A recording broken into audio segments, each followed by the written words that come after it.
Assalamualaikum warahmatullahi wabarakatuh. Kembali lagi bersama saya Lestari dan semua teman kelompok saya, kelompok 6. Di sini kami akan membahas kritik arsitektur, yaitu kritik tipikal yang membandingkan dua bangunan. Yang pertama adalah bangunan gereja. Gereja yang pertama adalah La Sagrada Familia Barcelona dan Gereja Katedral Jakarta. Yang pertama adalah Gereja La Sagrada Familia Barcelona. Jadi gereja ini adalah salah satu gereja yang berada di Eropa, tepatnya di Spanyol, di mana gereja ini difungsikan sebagai tempat ibadah umat Katolik. Difungsikan sebagai tempat ibadah, gereja ini juga difungsikan sebagai wisata rohani. Gereja ini dibangun atau didesain oleh seorang arsitek Katalan, Antoni Gaudí, di mana La Sagrada Familia ini menjadi salah satu basilika tertinggi di Eropa dengan tinggi menara utama 172,5 meter. Bangunan gereja ini dibuat dengan arsitektur dengan perpaduan gaya gotik dan Art Nouveau. Berkat gedung gereja tersebut, kota Barcelona seakan hidup karena seni yang sangat kaya. Luas wilayah gereja La Sagrada ini sekitar 5 hektar, namun pembangunannya sempat berhenti dikarenakan Antoni Gaudí meninggal dunia akibat kecelakaan pada tahun 1926. Pembangunan gereja ini pun dilanjutkan oleh 9 arsitek lainnya dan ditargetkan akan rampung pada tahun 2026. Daya tampung La Sagrada Family ini pun cukup besar. Katedral ini mampu menampung hingga 13.000 pengunjung, sehingga setiap hari gereja ini banyak dikunjungi ribuan pengunjung. Pengunjung bisa menikmati gaya arsitektur khas gereja katedral tahun 80-an dengan banyak relief, lalu jendela kaca patri dan langit-langit yang berbentuk melengkung indah. Jika dilihat dari luar, gereja ini memiliki 4 menara yang menjulang tinggi ke atas langit. Menara-menaranya yang besar menonjol sebagai mercusuar iman Kristen, sementara rencananya mengikuti tradisi salib Latin Gotik untuk tujuan liturgi Kristen. Meliputi bagian tengah yang panjang dan lorong-lorong untuk proses dan tempat duduk jemaat. Apse ujung timur menampung altar tinggi, ruang suci untuk misa, 2 sakristi mengapit apse dengan paduan suara yang diangkat di atas gang. Fungsi simbolis dari rencana tersebut berpusat di sekitar gagasan tentang keluarga dan komunitas Kristen. Apse didedikasikan untuk Bunda Maria dan merupakan simbol dari perut perawan Maria.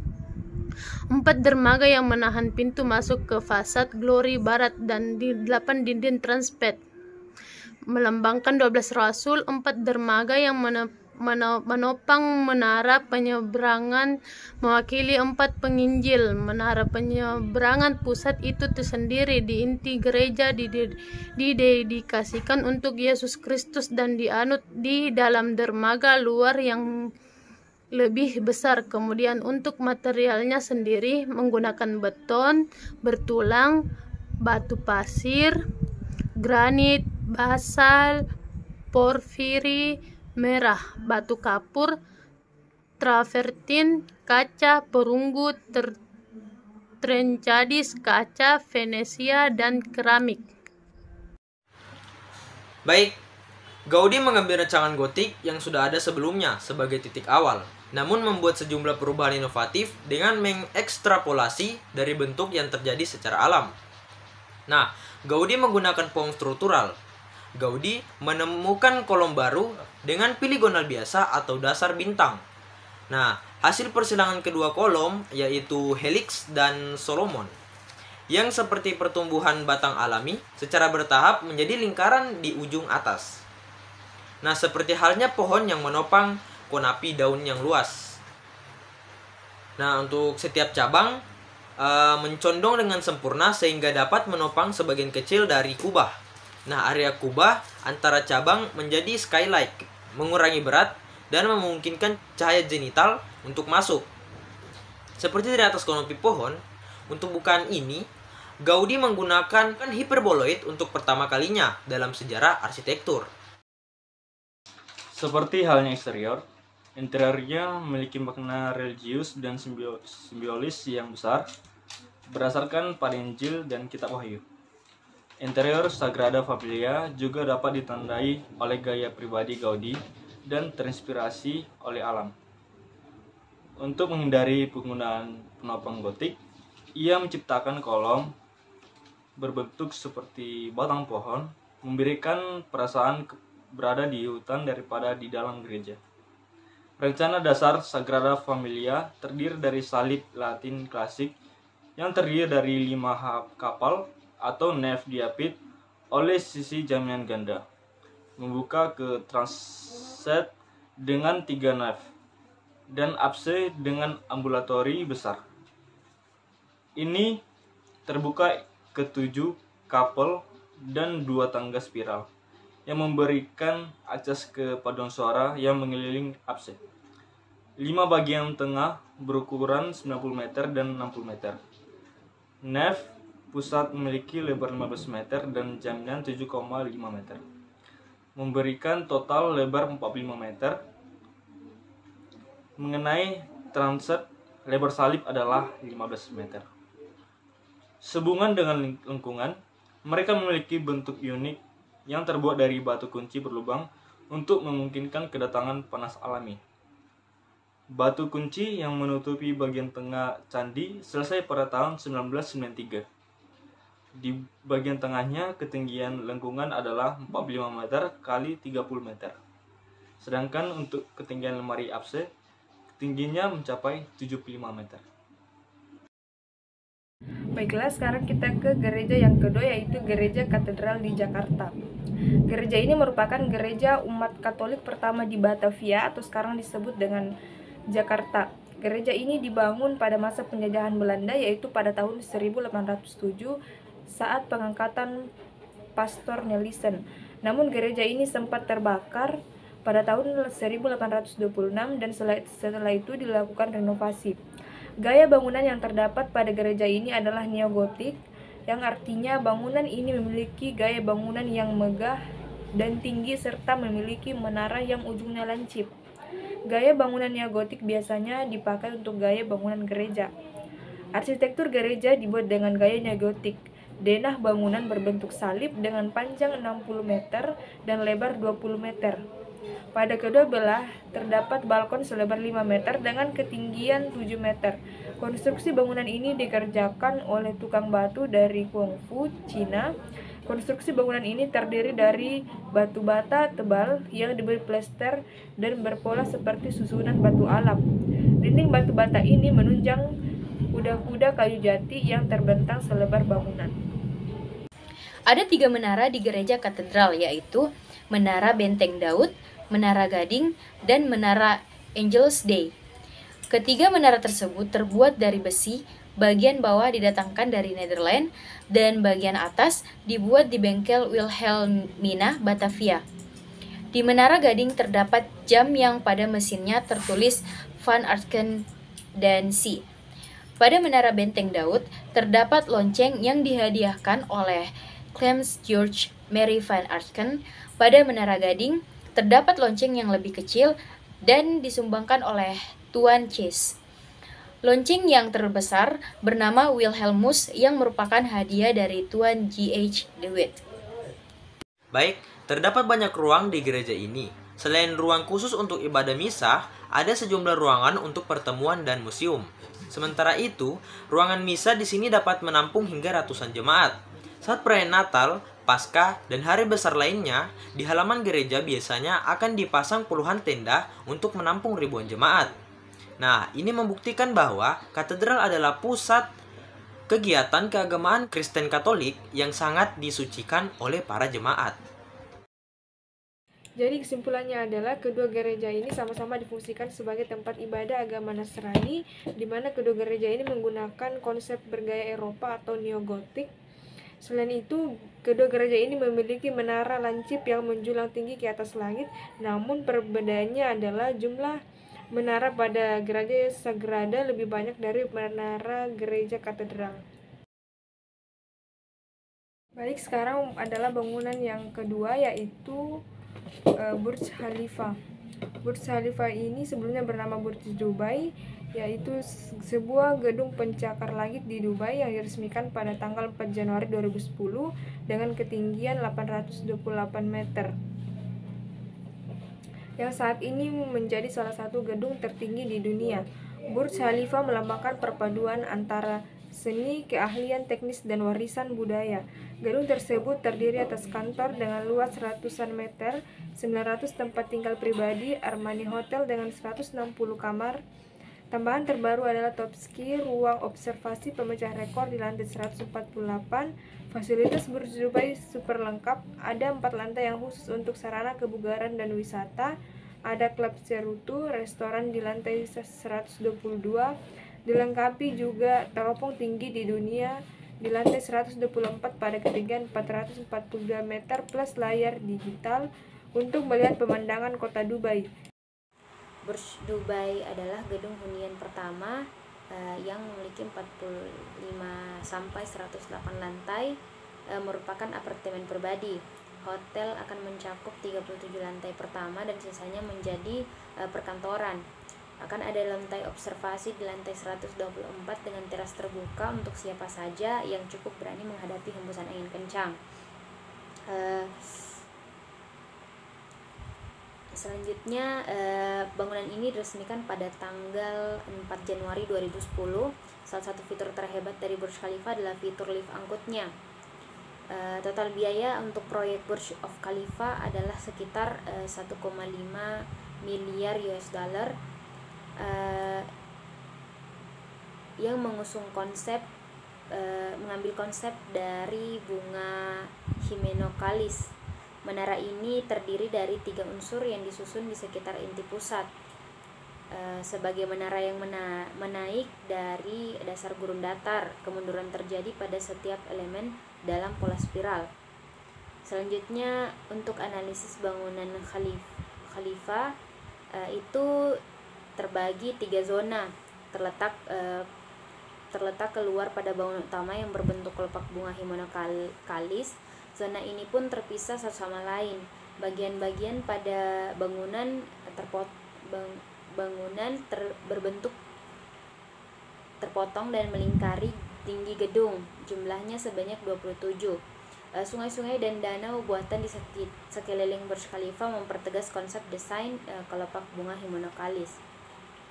Untuk interior dari Burj Khalifa sendiri, yaitu memiliki tempat umum yang dilakukan oleh kantor Chicago, Skidmore, Owings, dan Merrills LLP dan dipimpin oleh perancang pemenang penghargaan Nada Andrich.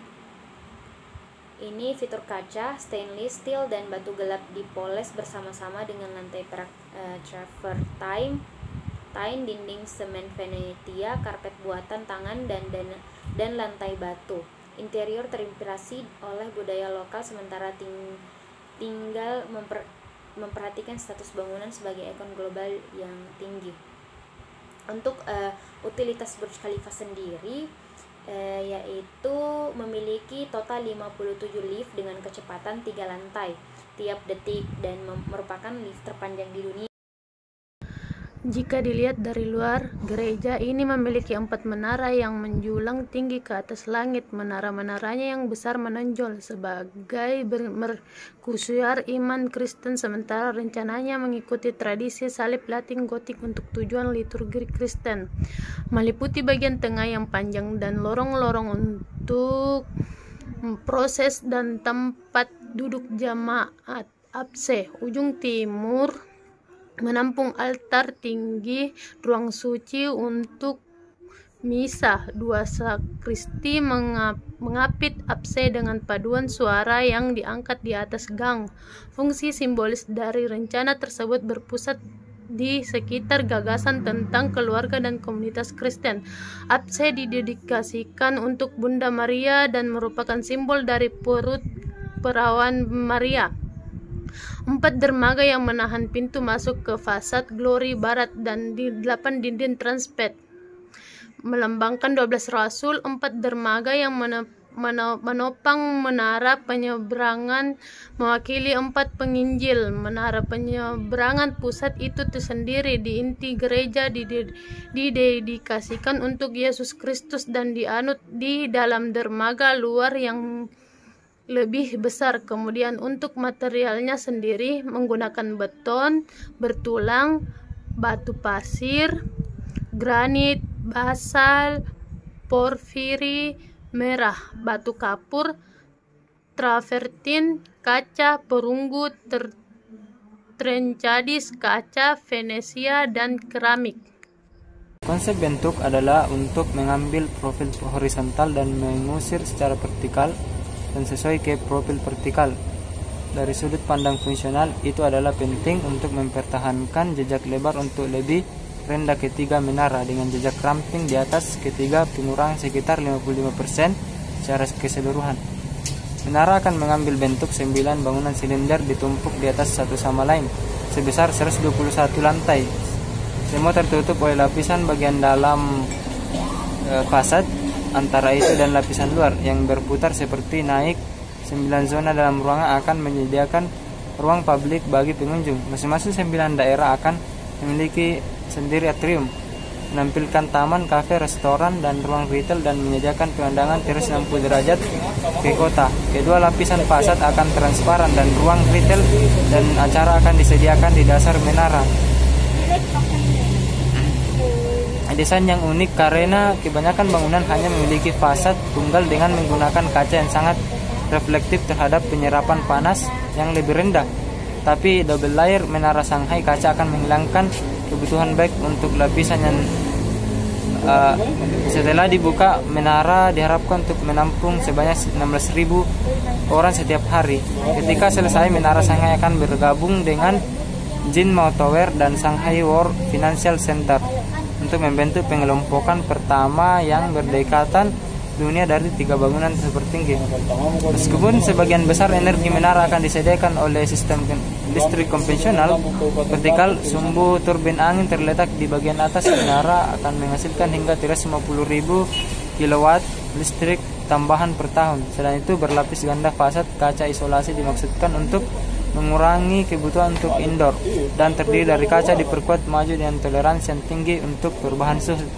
Menghadapi banyak tantangan iklim, berangin, aktif zona gempa, dan tanah berbasis tanah liat khas dari delta sungai, para insinyur struktur berusaha untuk menyederhanakan struktur bangunan itu ke sistem struktur beton inti sekitar 30 meter persegi. Meskipun sebagian besar energi menara akan disediakan oleh sistem listrik konvensional, vertikal subturbin angin terletak di dekat bagian atas menara dan menghasilkan hingga 350.000 kWh listrik tambahan per tahun. Selain itu, berlapis ganda fasad kaca isolasi dimaksudkan untuk mengurangi kebutuhan indoor dan terdiri dari kaca yang diperkuat maju dengan toleransi yang tinggi untuk perubahan suhu.